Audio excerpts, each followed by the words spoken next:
All right, so let's see if this puts an earworm in your head. Get your motor running. Head out on the highway. Looking for adventure and whatever comes our way.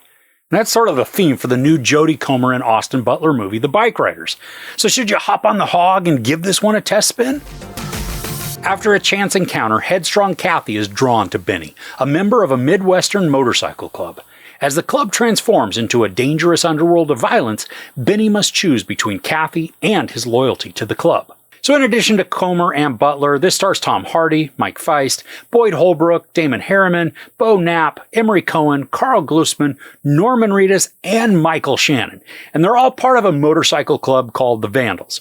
The story comes from real interviews that a journalist collected with the club over a few years, getting embedded with them to see how they function from an insider's perspective. Now, the way the story is presented, this is more like a slice-of-life glimpse into Jodie Comer's character of Kathy, and then her interactions within the club.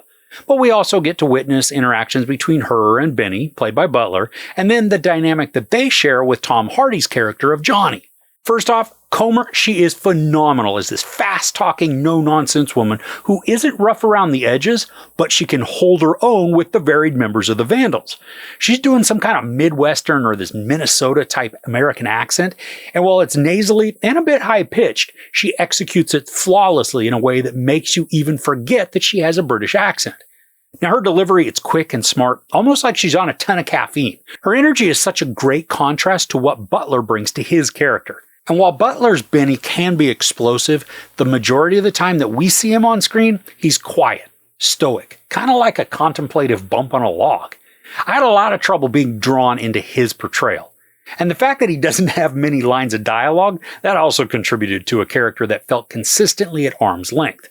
Now, I am thankful that he's lost most of his Elvis dialect, but for this role, it actually would have been a better fit than it did within his Masters of the Air character. And then we have Tom Hardy. We're shown how he came to form the Vandals and where his character of Johnny gained inspiration. And once we learn that, which I think is fairly early on in the film, it's very easy to see how great of a transformation Hardy makes in crafting Johnny. Now, the rest of the cast, they also add a lot of color to the characters. I mean, not in a racial sense, this is a pretty white movie, but they're a bunch of ruffians and sketchy writers, and some of them are only posers of those personas. But when you see Michael Shannon and Norman Reedus, the dedication to looking as filthy and unhinged as possible, I thought was commendable. There is no way in the world I'd want to be near either of them. I mean, you could see the stink coming off of them. And I don't think they ever saw a toothbrush in their life. It added so much detail to their portrayals so they feel genuine and believable. Now, from a technical standpoint, this film has a lot of character. I mean, it feels gritty and grainy at times, creating the illusion that we're watching an older film that would be appropriate for the late 60s era of the story. And there are some excellent uses of low light. One in particular features a conversation between Johnny and Benny. Now, they're speaking quietly, and it is just full of sincerity.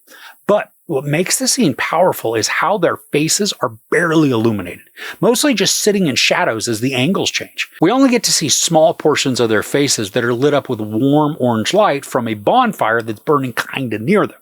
Now, there's an intensity to their communication, and it's enhanced with the strategic lighting. The filming is also wonderfully captured, with some great action shots that showcase the motorcycle rides. I mean, we can feel the rumble of the bikes, and I loved it when the sound design highlighted the low growl of the engines so that we can hear the bikes well before they come into view. I mean, it's menacing and it's energetic, and then impressive to watch the vast amount of riders pass by the camera. And this worked to really place us into that space and then get a sense of the experience. Now, because the story is that slice-of-life type of narrative, there's not much in the way of a point or message to the film. I was very intrigued with what was transpiring and how the club grew and morphed. But unfortunately, I was never invested in the characters. Even Comer, who was awesome to watch, I was just watching. I mean, I wasn't becoming enthralled by her experiences. Same goes for all the characters. And in fact, Butler, he leaves the story for a decent amount of time. I just didn't care. And that, I think overall, it harms the effectiveness of the storytelling. I mean, I don't regret watching this, and the characters, they entertained me. But when the movie ended, it just ended. I wasn't left haunted by the performances or even the storyline.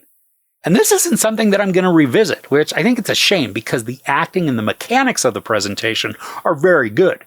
But I can't get past the lack of engagement with the story. Jodie Comer and Tom Hardy are exceptional, creating believable characters, but that's not enough to save the plot from meandering through the interactions of a motorcycle gang just in hopes of stumbling across something captivating and memorable. And this isn't a terrible watch, but it won't stick with you once it's over. There's a little sex, maybe some very brief nudity, a ton of profanity, and a lot of violence. I give the Bikeriders 3 out of 5 couches. So what's a favorite movie of yours that features motorcycles? Let me know in the comments below.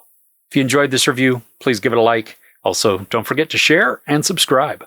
I'm Chris. This is Movies and Munchies. Thanks for couching with me.